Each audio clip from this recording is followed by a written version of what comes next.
I hope you are enjoying your Saturday. As you probably have heard, we are at war with Iran. And today I want to take the time to quickly outline what I think about this. You know that we are covering macro here every time it's important, every time it affects the markets and the world. We need to understand what is happening and maximize our best guesses and best understandings of the situation. So let's start first with a quick overview of the situation.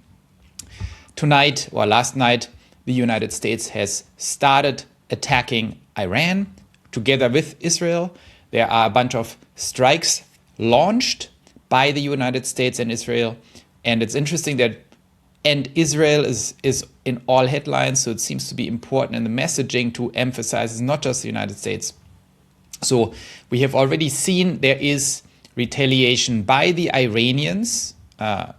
By the way, Trump went on TV and gave a speech. It was a little bit different. And last time in August or summer last year, it seemed a little more serious. And the president made clear that the regime, is at risk or that it's a very bad regime. So it sounded more like regime change. It sounded more like a decisive move by the United States. Of course, that can all be tactics, and we will cover that in a second.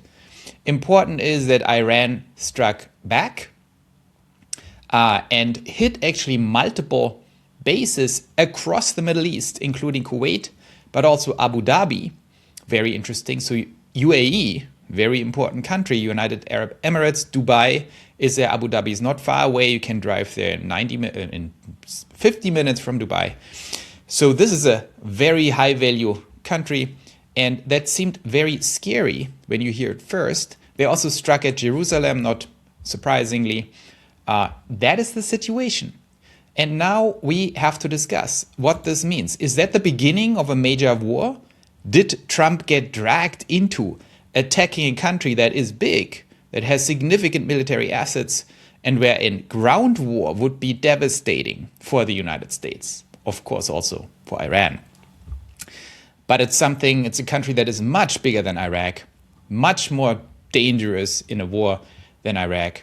So is that really the starting point of a big, big war that could become a disaster for the United States, judging on the historic events of Afghanistan, of Iraq, and so on and so forth? Or is this all a taco situation where Trump will withdraw from this entire thing within a few hours or days? And if so, why would he do it? So let's look into what is going on. And I want to start first with some observations that I had thinking about what I can be sure of. First of all, is this a negotiation tactic? Right? And will we see a resolution by Monday, early next week possible? I say yes, by the way. We'll get to a more in-depth view of this. Yes, possibly. Let's say possibly, of course. Nothing is a yes or no here. Possibly, for a series of reasons that I will outline later. Second, does President Trump have awareness of the domestic sentiment in the United States? Only half of Republicans support a war against Iran, and only 25% of the American population support a war against Iran. And inside the Republican Party and MAGA, of course, there is a very significant, very strong and rapidly growing segment, call it America First, plus some other people like Tucker, Megyn Kelly and the whole crowd.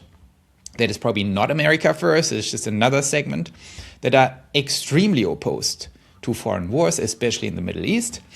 And they will just use this as recruitment tools to convert more MAGAs into America First or the Tucker fraction.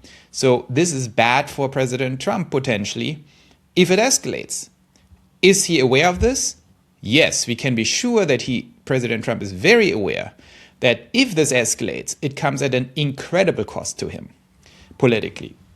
We know that because, for example, Tucker had multiple lunches and meetings with Trump over the last few weeks. So, and we know what Tucker is doing. He's not normally doing that. He is doing it to convey his perspective. And you have to understand, some of you might love Tucker, some of you might hate Tucker, I'm sure. So let's not be emotional about it. Tucker Carlson is the most important voice on the American right. He has millions of people who are fans of his. So President Trump has to listen to Tucker. He is basically the lobby of the anti-war people. So Trump is very aware that this is a very high-risk situation if it escalates. Then the next question is there coordination with the Iranian opposition, right? Is there a good outcome possible in case of an escalation where the opposition can actually seize control? Very likely. We have seen a lot of action in Iran with the opposition where, at least what we are being told by the media, lots of people got killed by the regime. Who knows if that's true or not, but there were some clashes. It seems the opposition is in increasingly strong shape. And regardless if you think a war is crazy or a war is important, we should never forget that the Iranian regime is, of course, a horrible regime. There is no doubt about that.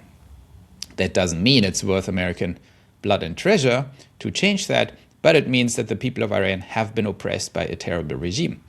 And it seems like the opposition is stronger. So I'm throwing these analytical dimensions out there to actually move to the scenarios. And I will get to an interesting video in a second, but first let's go through the scenarios, what's actually going on here. These are not final scenarios, it's more to give us an idea of what is actually potentially happening here so we can think of it as mental models. Scenario number one, what a lot of people are concerned about. They say Trump has caved to lobby pressure from the DC hawks, like Lindsey Graham, everyone in DC who loves war for reasons that are maybe complicated. So American hawks who just want war. They want it in Ukraine, they want it in the Middle East. They have all kinds of justifications, but ultimately they just want a lot of war.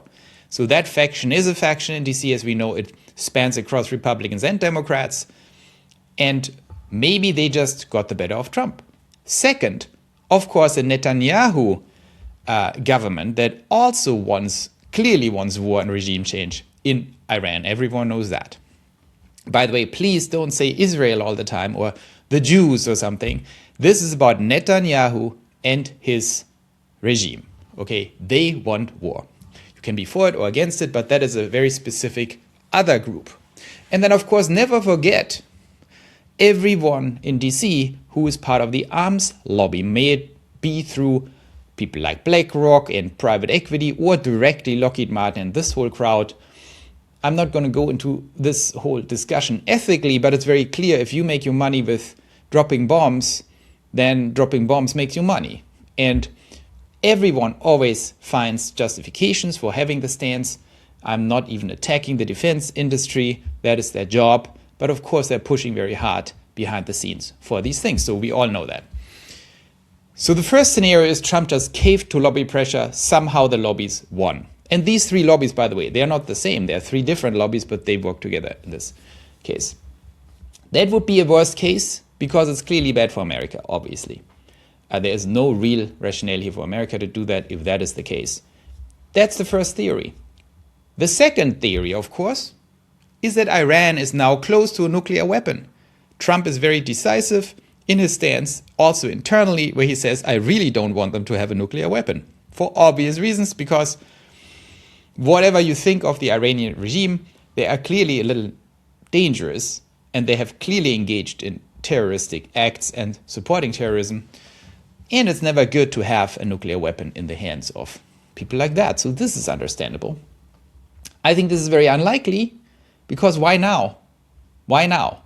Was it ever true? No one knows that they were close to a weapon. But especially now, after last year's attack that we were sold, that knocked out their nuclear program, why would they now have a nuclear weapon close by? So seems like the same excuse we have heard for a very long time. So I do not think suddenly everyone decided, oh my God, they have a nuclear weapon. The next point is too good to pass opportunity. Maybe the regime is very weak right now and the opposition is very strong. And this is the last little domino piece they need, the opposition, to actually change regime inside Iran. Well, that could be. It's possible. I have no idea. I think no one has a real idea. Maybe the CIA has an idea and decided, yeah, it's a good moment to try this. It's just hard to imagine. It's just hard to imagine that this alone is a reason to take on this kind of risk. So what is the verdict? I just give you my opinion, but before I do, I want to invite you here to watch this video with me, where we have a very interesting guest on, what is this? NBC News. Very interesting guest that actually gives it away, I think, what the situation truly is. So let's look at this here and see what you think. I'm going to interrupt you very briefly while you've been introducing Julie Sirkin. They're telling us that right now we have a guest from Iran. Iran's Minister of Foreign Affairs, Abbas Araghchi, is joining us now from Tehran. Minister Araghchi, we appreciate your making time to speak to us right now. We have a series of questions. We know that you are one of the few in that country who have the access to communicate outside of a country where there is a large blackout of communications at this time. First and foremost, our question to you, sir, is can you give us a better understanding of the situation on the ground there, the impacts that have taken place? And separately, can you confirm to us that the Ayatollah and the president are both still alive? Well, thank you for having me. Well, the situation on the ground is quite, I cannot say normal, but the life is going on. Everything is under control. I think Americans and Israelis failed to, access to hit their targets. And now everything is under control. And we almost in less than 2 hours, we were able to start retaliation by attacking, American bases and some targets in Israel by our missiles. Almost all officials are safe and sound and alive. We may have lost 1 or 2 commanders, but that is not a big problem. We are actually managing it. We are handling the situation.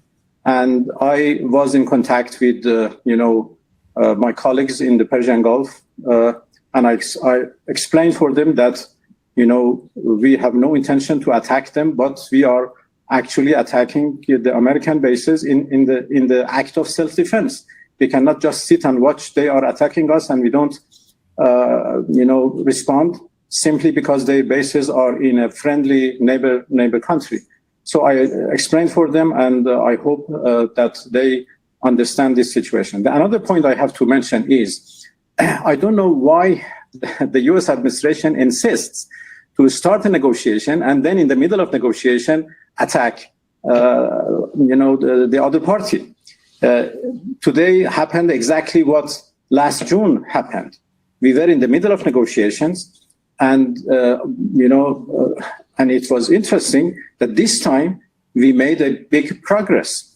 2 days ago on Thursday, we had a very good meeting in Geneva together with Steve Witkoff and Jared Kushner.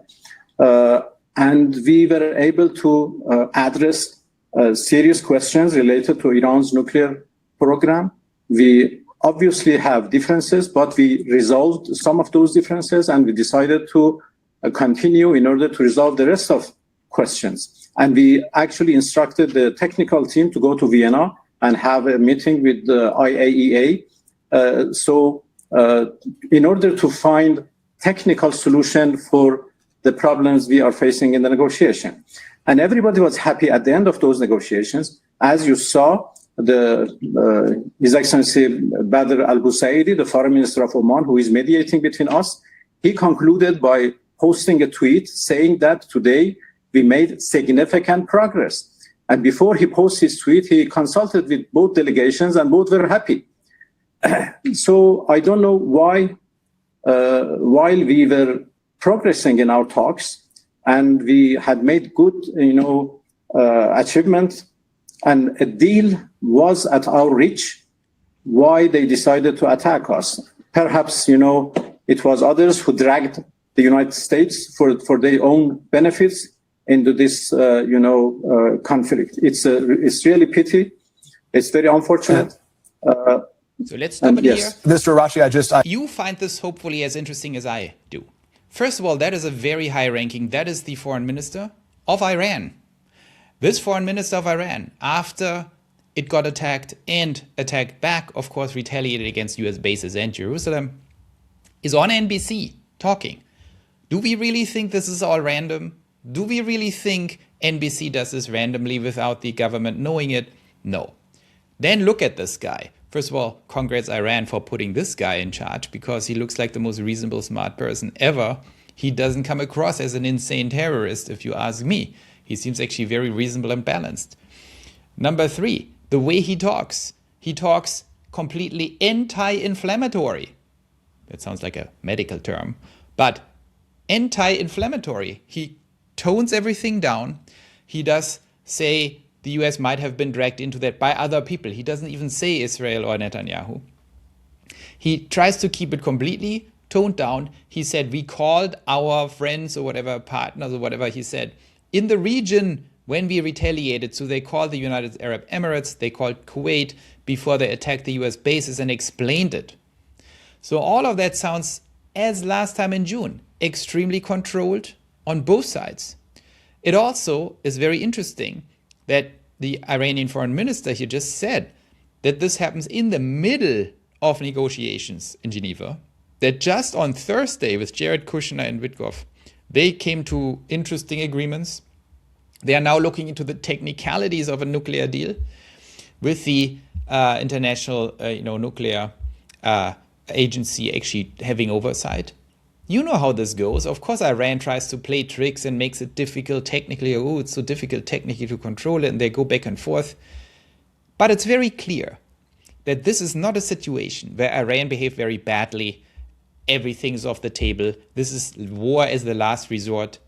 It is very clear after seeing this interview that this is a tactic by Trump.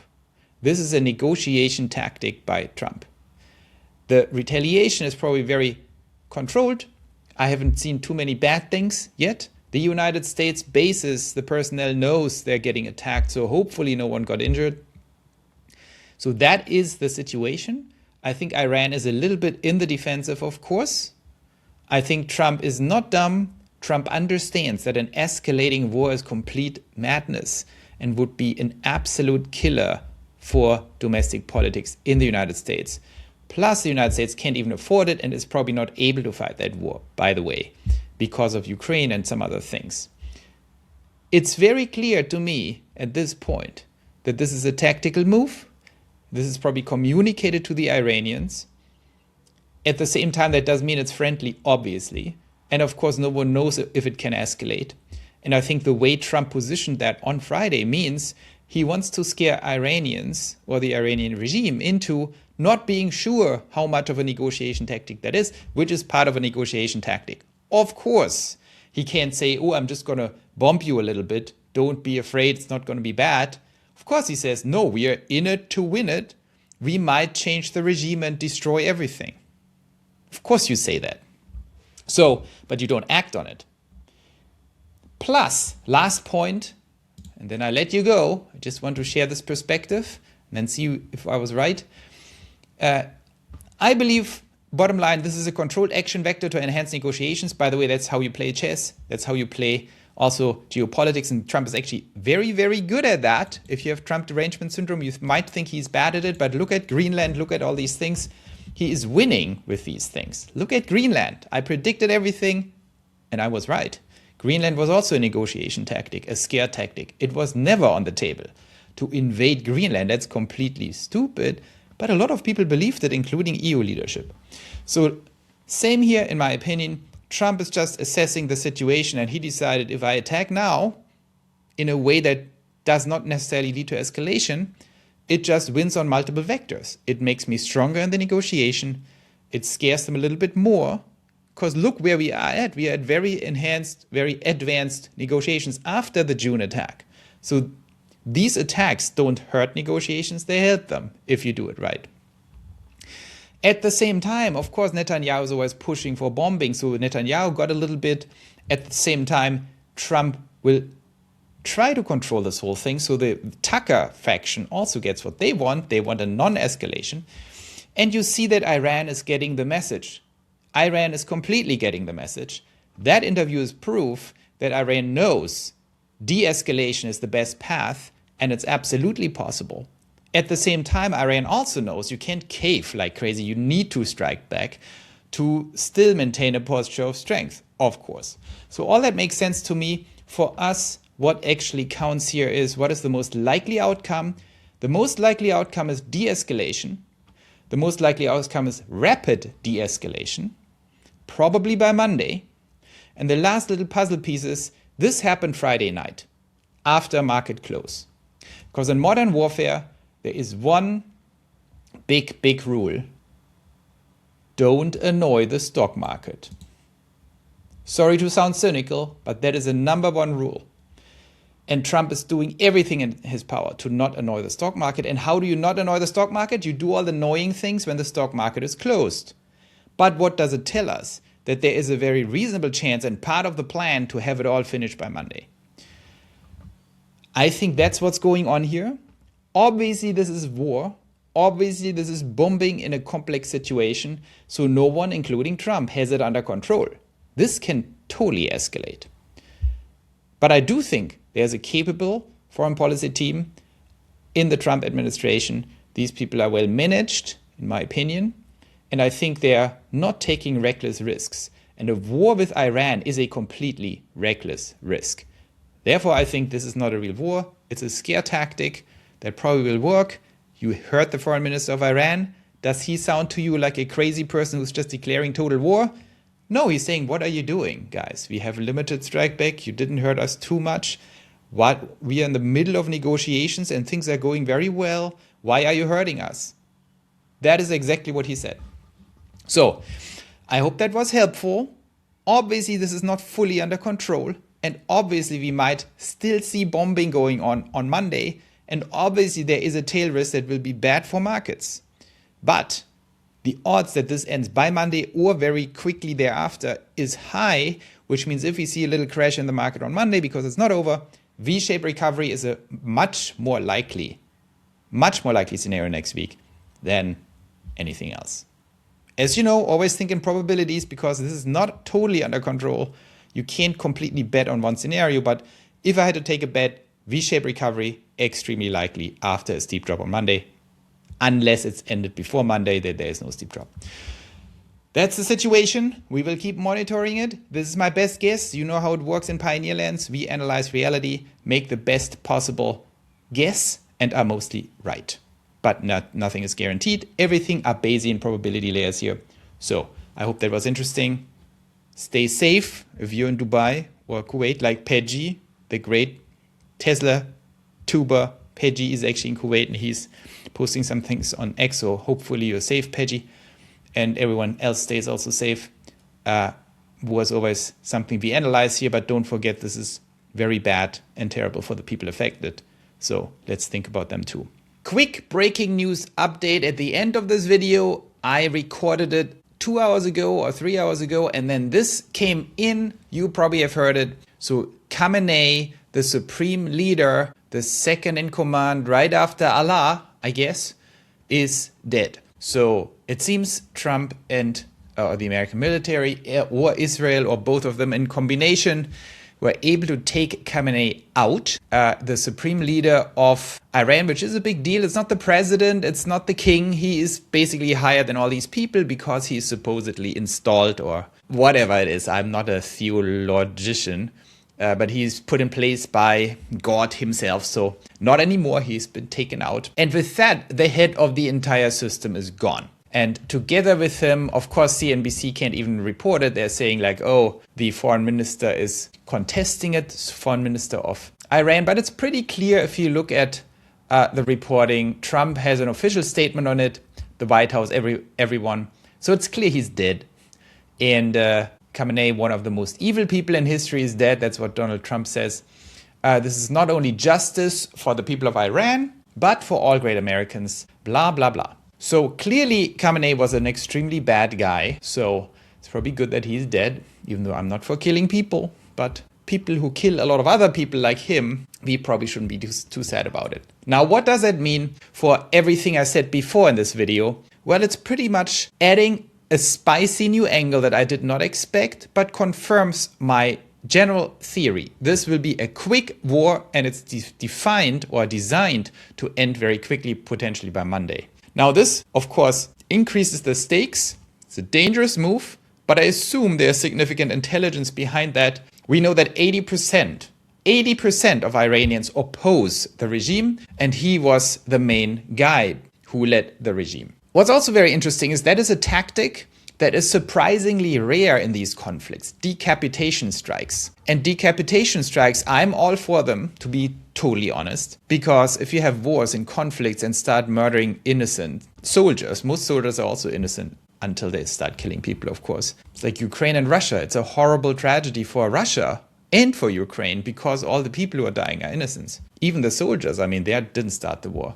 That's why these wars can be so terrible. If American soldiers die, if Iranian soldiers die, or civilians, of course, that is horrible because these are not the people responsible for this mess. People like Khamenei are responsible. So the interesting thing is, if you do something like that, United States or Israel killed Khamenei and 30 of his leaders, his other guys, it gives you a lot of leverage in negotiations because now everyone at the negotiation table knows they can be next, which is good. I think people should be a little bit accountable and feel some pressure. And that makes it likely, if the Trump administration did their homework, what is going on behind the scenes, that the opposition is strong, that there are enough people in the Iranian leadership willing to surrender if something like this happens. So let's pray this is the situation. If it's the situation, this is the right move and gives the US the leverage to end this quickly, hopefully before Monday, before market opens. And that would be, of course, very good for Iran. The best case scenario is not even an opposition takeover, but that the remaining leadership of Iran now just says, whatever, let's wave the white flag, let's put in a good deal. They had a good negotiation going, as I explained, on Thursday in Switzerland. So I think the framework for a deal might be there. Now the big problem, hopefully, is removed, or at least guaranteed a huge piece of the problem with Khamenei dead. So let's see what happens next. But you might think that is a major escalation, but often it's not. If you remove the head and you're making sure you removed enough of the other problems, that the hardliners are gone and the ones that actually are responsible and accountable for what they do to their own people are the remaining ones. So let's hope this is good news for the peace process. I know it seems a little risky here, and it probably is, but if they did their intelligence homework, it might have been the right move. I don't need to add that if this all ends well, Trump looks like a total hero. And if it doesn't end well for the United States, it will be a complete disaster. That's why I'm pretty sure he did his homework. So let's see what happens next. This is, of course, very breaking important news. Let's see what happens tomorrow, and by Monday, I will keep you updated. See you then.